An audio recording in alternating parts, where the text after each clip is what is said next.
Hello, everybody, and welcome to Top 5 New Comics for March 1st and 2nd of 2022. I'm, as always, Chris, and we got a cool list of books for you this week. But let me remind you all to follow the law. That's right, subscribe to the channel. Please like the video and comment down below. It means the world to me, and I appreciate you doing it. But enough of that, because we got some comics to talk about. Starting with Batman Killing Time #1. This is written by Tom King with art by David Marquez. So I'm ready to be heard again. I've been pretty open about my feelings with Tom King. One of the things I have an issue with is I feel like he's very up and down, and I seem to drift off of his books after 5 or 6 issues in. And the exception to that was obviously Vision, which was an amazing title by any measurement you can think of. And his Batman, actually, back when he was doing it on the ongoing series, I really enjoyed up until a certain point. But his Bat and Cat book has been up and down. I'm like 8 issues. No, can't be that many. 5 issues behind on that book. Rorschach, I just fell off of after like 4 issues. Same with Strange Adventure. It fell off after 6 issues. And I haven't even checked out some of the other stuff recently. But I'm ready to be heard again, Tom. I'm going to jump in, do what I said I wasn't going to do, and jump into one of your month-to-month comics again. Because what I've been doing with his work is just waiting till it comes out completed and reading it. But Batman Killing Time, first of all, 6-issue series. I'm very interested to see how he does in the 6-issue arc as opposed to these grand 12-issue maxi series. And I'm just always a sucker for Batman. I mean, I enjoyed his ongoing so much that let's see what he's got for Batman. And, you know, we're going to center more on these villains, Catwoman, Riddler, Croc, Penguin, and how they interact with Batman. So I don't know. Starting this off on a tiny bit of a bummer, but I'm excited for this because for the first time in a while I'm jumping in on a new Tom King book.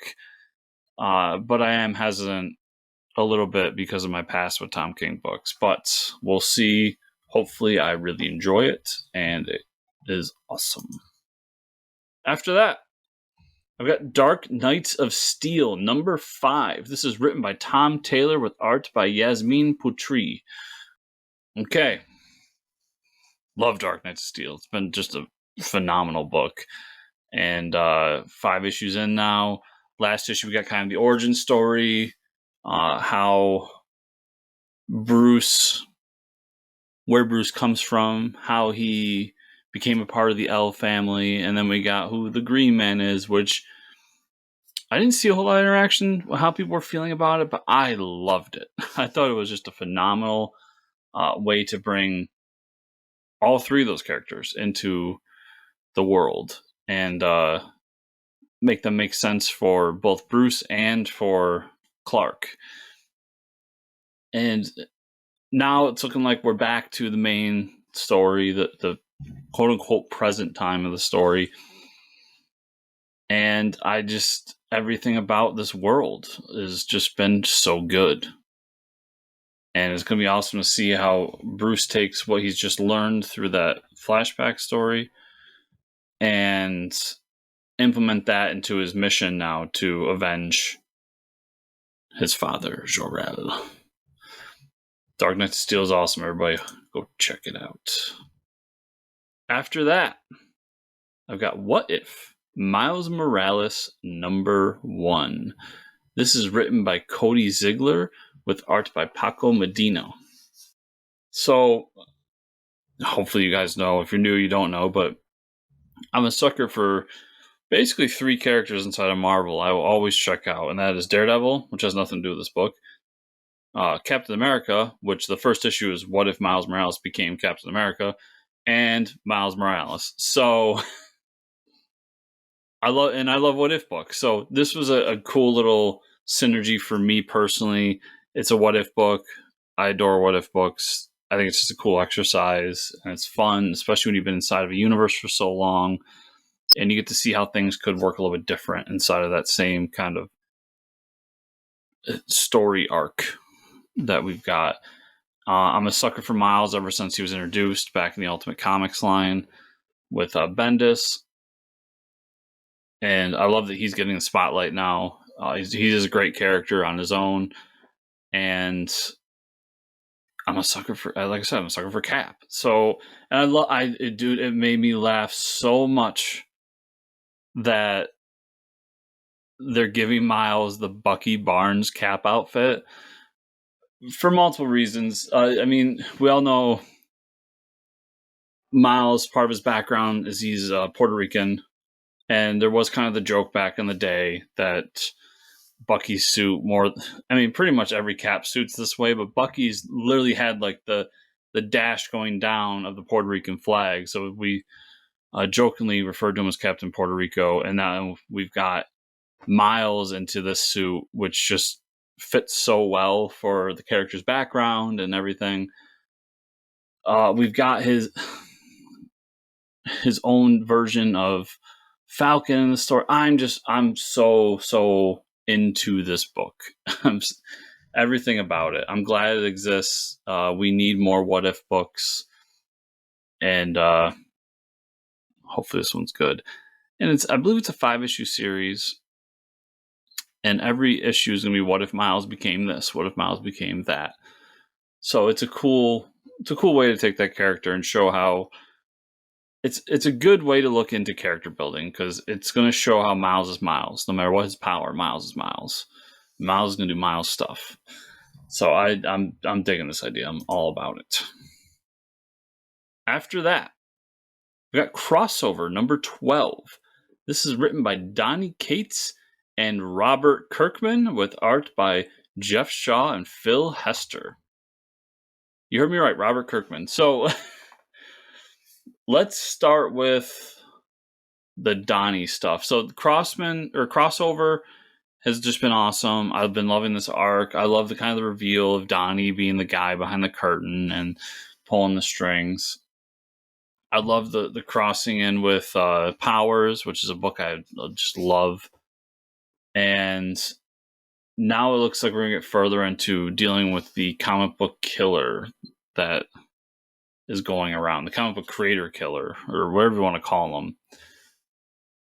And the last issue ends on a little bit of a cliffhanger with a character who I'm going to spoil in a little bit because it's directly tied into Kirkman, and I'm sure that's what Kirkman's backstory is. But that was a cool moment. This book is full of awesome, cool, fun comic book moments, and I love it. Everybody go read Crossover. But before we move on to the next book, let's talk about Kirkman a little bit. So Kirkman's on this book for a backup story. When I heard Kirkman was coming on, I was kind of hoping it would be a one-shot in the vein of what Chip did, but we got him in a backup story. Now, spoilers for the last issue. At the end of the last issue, the characters from Power meet up with a character from The Walking Dead.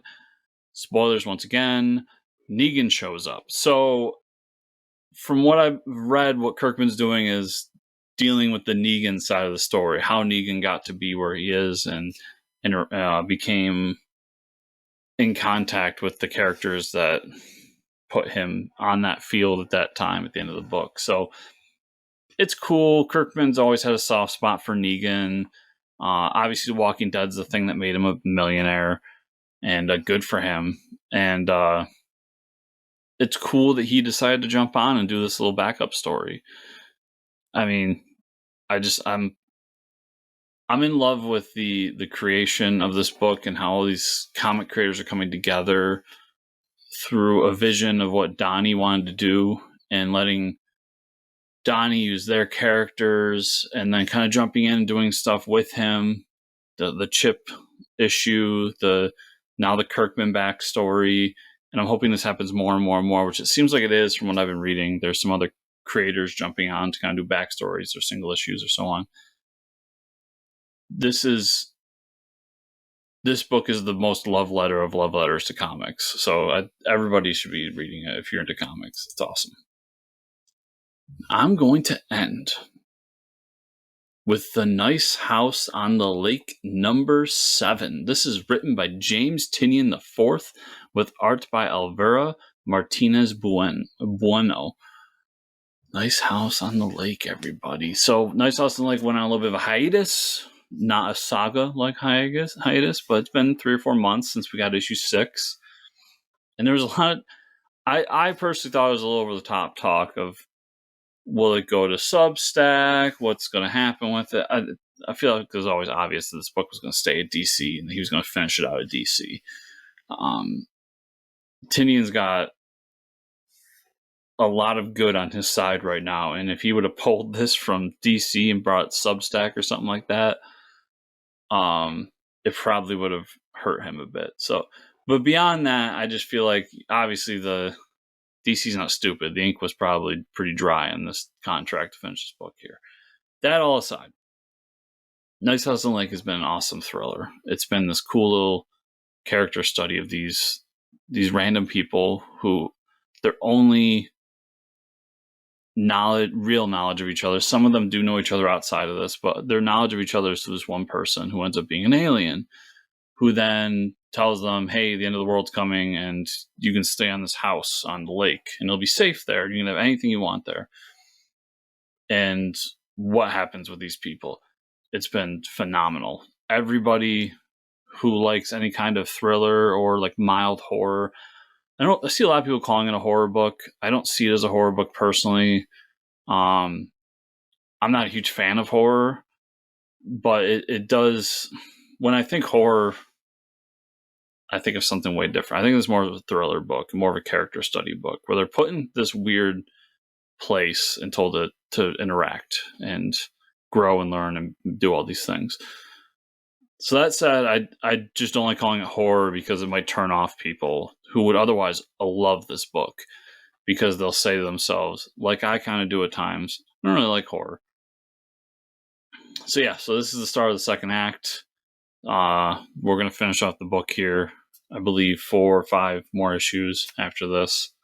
And I'm super excited. This was a huge surprise for me. It was one of those books I had zero intent of reading. And then I saw everybody talking about it. I was like, oh, let's see what this book's all about. And I read it and wow, it is so good. so good. So with that coming back, I highly suggest going back and reading the first 6 issues. It's just phenomenal stuff. So go do that. Thanks, everybody, for watching. Remember, check out the podcast, Fortress Comic News. Every week we talk about the news. We talk about what's going on in comics. We talk about comics we're reading. So the books you're hearing there, I'm talking about them on the other side on that show. And we also interview comic creators from across the industry to talk about the books they're making, how they impact industry, all these cool stuff. So hope you're all enjoying that as well. And as I said at the top of the show, remember to like, subscribe, share, comment down below. And as always, I will see you all here next week.